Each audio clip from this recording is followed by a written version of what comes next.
John Blackstar, astronaut, is swept through a black hole. Trapped on the planet Sagar, Blackstar is rescued by the tiny Trobbit people. He joins their fight against the cruel overlord. This is his destiny. I am John Blackstar. I said, I'd like to get a guy from Earth, put him out outer space someplace, make him a superhero, and give him some powers that would allow us to have some fantasy on Saturday morning. I had never been anything like it. It was odd stuff. And I almost really made it. A lot of people like him because he didn't have any real powers. He was just a human in a strange situation having to do what humans can do. I feel that we really used him in a way that allowed us to do something later with another series, knowing what we could possibly do if we had more half hours to do. About 13 half hours, I think.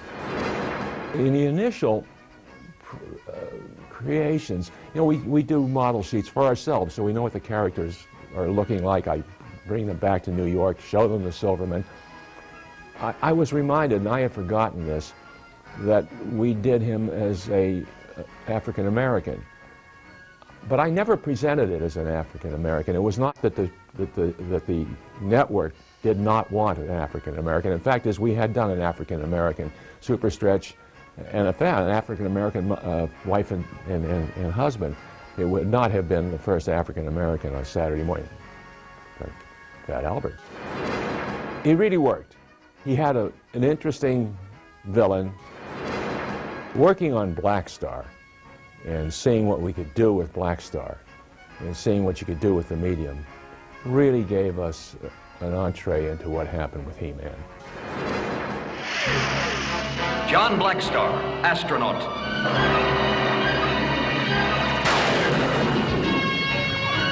Is swept through a black hole into an ancient alien universe.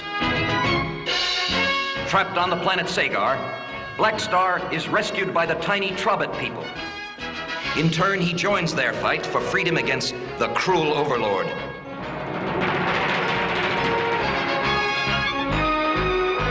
Who rules by the might of the Power Star. The Power Star is split into the Power Sword and the Star Sword. And so, with Star Sword in hand, Blackstar, together with his allies, sets out to save the planet Sagar.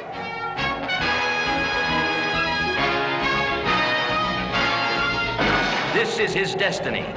I am John Blackstar.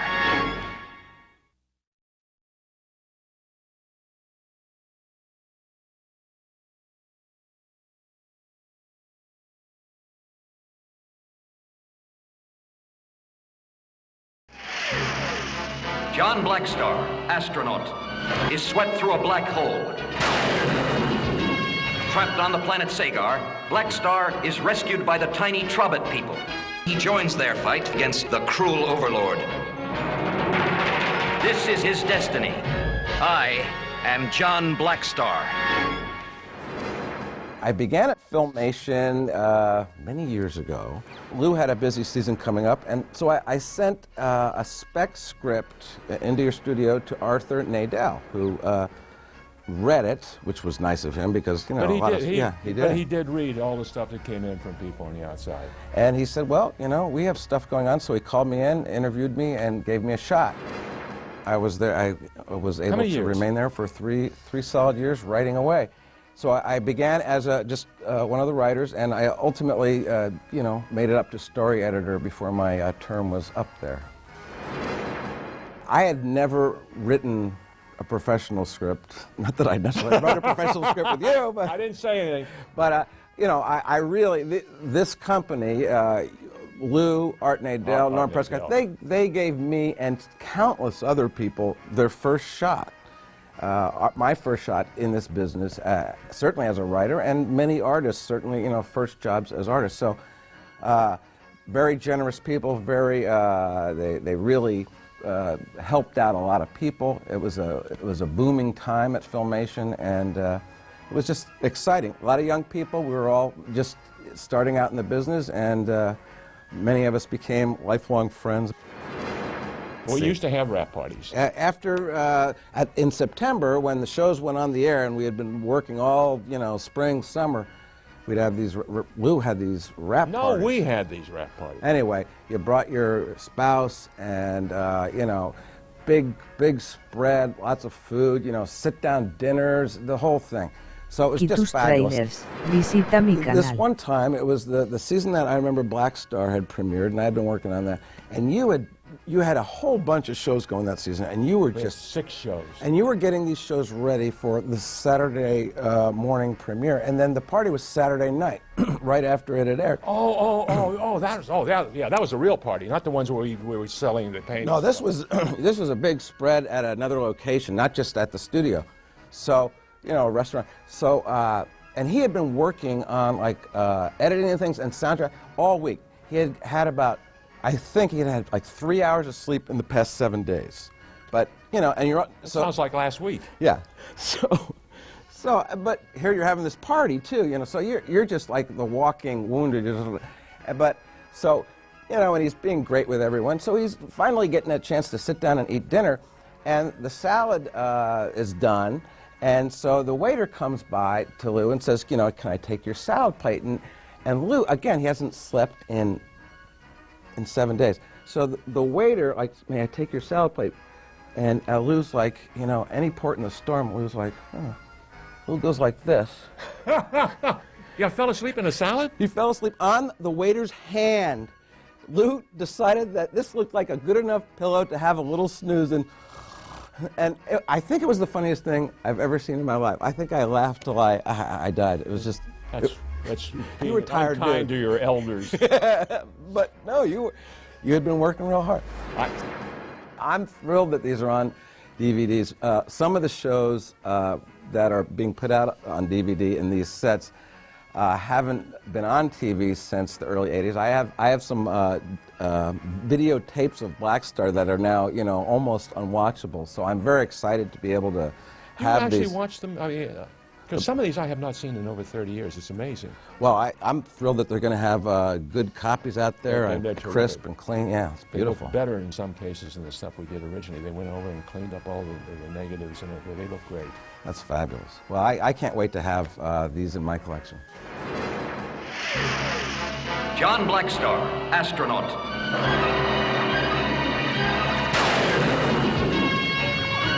Is swept through a black hole into an ancient alien universe. Trapped on the planet Sagar, Blackstar is rescued by the tiny Trobit people. In turn, he joins their fight for freedom against the cruel overlord.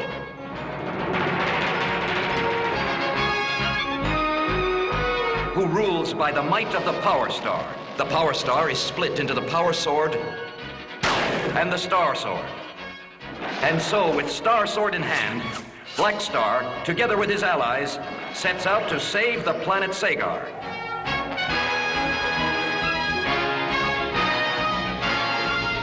This is his destiny.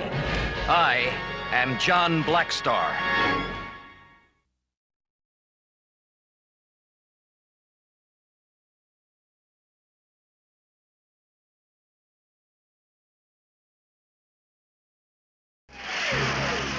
John Blackstar, astronaut, is swept through a black hole. Trapped on the planet Sagar, Blackstar is rescued by the tiny Trobit people. He joins their fight against the cruel overlord. This is his destiny. I am John Blackstar. When I got out of college, I knew I wanted to be a writer, producer working in television, and I'd gone to Clarion, which is a big science fiction writing workshop, and I was Clarion 75. Michael Reeves was Clarion 73, and Ted Sturgeon, who was one of the great science fiction writers of all time, was teaching a class at UCLA, and Michael was his teaching assistant, and I took that class. And we became fast friends. And I was writing The Twilight Zone Companion at that point. I was fresh out of college, and I knew I wanted a career in television as a writer-producer, and Michael invited me to write animation with him. So we wrote for shows like Smurfs, but very early on we started writing for Blackstar. I wrote more than 50 scripts for animation, but Blackstar is among my top favorites. We were given a lot of freedom to create the stories we wanted. We had a lot of variety. It was science fiction, which I always loved. And so this was before I wrote for Star Trek and Babylon 5 and Sliders, a lot of the different shows I ended up writing for. But it still remains one of my favorites, and seeing it now released on DVD is quite a thrill. I liked the design of all of the characters, and I particularly liked the dragon horse that the Blackstar rode. It was, when I got the toy of that, it was very fun to display it prominently in my office. And it was just, Michael and I were writing very closely together. We were bouncing ideas off each other. Michael would do an underwater world, and then we'd come up with a flying city, etc. So we were drawing upon a lot of things that we'd grown up reading and loving for inspiration. So Blackstar allowed us a lot of latitude, a lot of freedom. Arthur Nadell was the guy who we were pitching to and who was hiring us, and he gave us a very free hand. So that was great fun. Well, you know, the Trobbits, I hadn't read Tolkien at that point. Subsequently, I've written the 3 Magic Time novels and read Tolkien just so I wouldn't be imitating him or inadvertently. So I knew that the Trobbits, obviously the name was derived from the Hobbits. They were challenging to write because there were so many of them, 7 characters. To have each of them have his own dialogue, his own shtick, was always something you had to remember to be mindful of and to keep in the show. So in a way, Blackstar and some of the other characters were more fun because they weren't the comic characters per se. But every now and then you'd come up with some little twist or turn for the Trobbits that would make it enjoyable. The fact they lived in a tree was pretty humorous to me.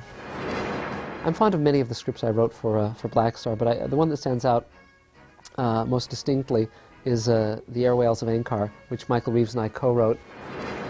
When I was a child, one of my favorite comic books was Action 300 with Superman, and in that comic he finds himself in the distant future when the Earth's sun is a red star, so he's no longer super, and all the humans have left, and they're just robots of some of the characters like Perry White, and there's these strange evolved creatures because all the oceans have dried out, so the ocean-going animals have adapted to the land, and there was a flying whale, and that I think they gave me the inspiration for the idea of the air whales.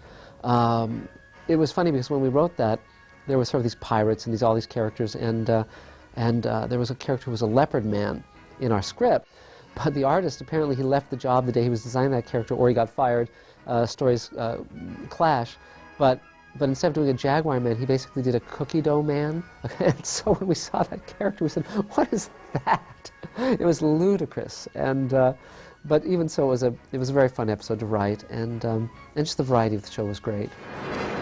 Another fun thing about Blackstar was how much of our own lives we could put into the show, and so there was an episode I wrote called Lord of Time, and it was a villain called Cadre, the Lord of Time. Well, I had a friend at the time whose name was Richard Cadre, and he subsequently became a well-known science fiction writer, and they then spun off a toy of that character. And so Richard told me that his mother went to Toys R Us, and she was buying a bunch of these toys and holding one up proudly to the other people in line saying, that's my son. Another thing about Blackstar I think that made it resonant for Michael and myself was that I'd grown up reading comic books like Adam Strange, who's a human who ends up on an alien planet having adventures, and of course there's John Carter of Mars by Edgar Rice Burroughs, and I think those influences also were strong in our minds in terms of Blackstar, as was Flash Gordon, and just the fact that you had one character who could turn into different kinds of animals, another character who was sort of a telekinetic witch. There's just a lot of variety, and I like the look of the sword that he carried, and the fact that the villain had the other half of the sword. There was just lots of fun stuff to play with, and so we were drawing upon books we'd read, movies we'd seen, comic books, all sorts of stuff. A lot of the animation was starting to go overseas, but Filmation was striving to keep it here in America, and as a result they were trying to use a lot of stock footage, so they would generate a shot and then try and use it over and over with different backdrops and so forth. So for instance, there was a shot of all the Trobbits running where alternately half of them looked scared, half of them looked happy, so you could have it toward they could be running towards something they were happy about, running away from something they were scared. Often Blackstar, you'd see the same shot in an episode used over and over and over again. So for the writers, it was a creative challenge, but one that we didn't mind, because then the question was, okay, how do we utilize this creatively? How do we have a lot of variety in the episodes we're writing? Sometimes Arthur and Nadell wouldn't want the writers to be talking to each other, but we constantly violated that. So I would always be calling Michael and saying, okay, what are you working on? Let me read the script. I would be reading the scripts as Michael was writing them, and vice versa. And we'd be batting stuff around. And what Michael and I tried to do was create a consistent world. So we'd be saying, okay, what's this planet like? And what are these different races doing? And how do they all interrelate? So that from script to script there wouldn't be conflicts or contradictions. And again, it made it very fun. And subsequently, Michael and I, when I was producing Sliders and brought Michael aboard to write for that, and when I've written for other shows that he was a producer on or a story editor, we collaborate very well. We're writing a Star Trek episode together now that I'm going to be directing with George Takei, and we still have that same chemistry after 25, 30 years of having known each other. So so it's funny because in terms of our collaboration and our working together, it stayed consistent from when we were young men to now when we're doddering wrecks. Overlord's big spell, I think I'm making a Raymond Chandler reference. I was reading a lot of Chandler at that time, and there's The Big Sleep and things like that. So I'd also be bringing in sort of the detective genre as well. And Michael Reeves at that time also was writing a novel in which he was combining barbarians and gumshoe 1930s style detectives. And so I think we really like to mix it up in that way. And we also like to have a lot of irony and subtle jokes and references throughout our work. So we were doing that in Blackstar as well. When Michael Reeves and I came up with the idea for the Zombie Master, I think I'd just seen Night of the Living Dead, and so the idea of taking those characters in Blackstar and turning, particularly the Trobits, and making them into sort of living dead creatures struck me as very, very funny. And there was a floating city, and Michael was writing The Shattered World at that time, which had sort of that motif. So again, a lot of what we were working on, and at the time, as I mentioned, I was also writing The Twilight Zone Companion, so a lot of what was sort of in the back of our heads, we were utilizing and drawing upon. And I think it's very fun because our goal was to pay homage to the things we'd grown up loving. I think it's wonderful that there are still fans who enjoy Blackstar and who've set up websites. I think it's great that they go back to these shows and find new meanings or speculate about what we were thinking at that time. I mean, we were all of us in our early to mid-20s when we were writing these shows and just really learning what life was about.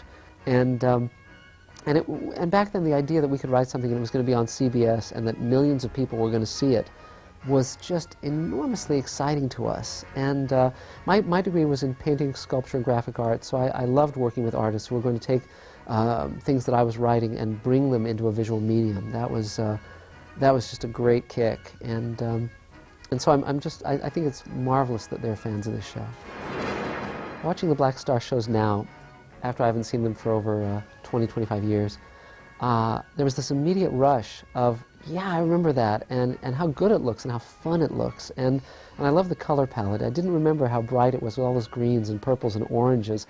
For many years I had a title card of Blackstar on his dragon horse with my name written by Mark Zicree on it. And I used to have that in my office, displayed very proudly. And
aquí tus trailers, visita mi canal.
aquí tus trailers, visita mi canal.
aquí tus trailers, visita mi canal.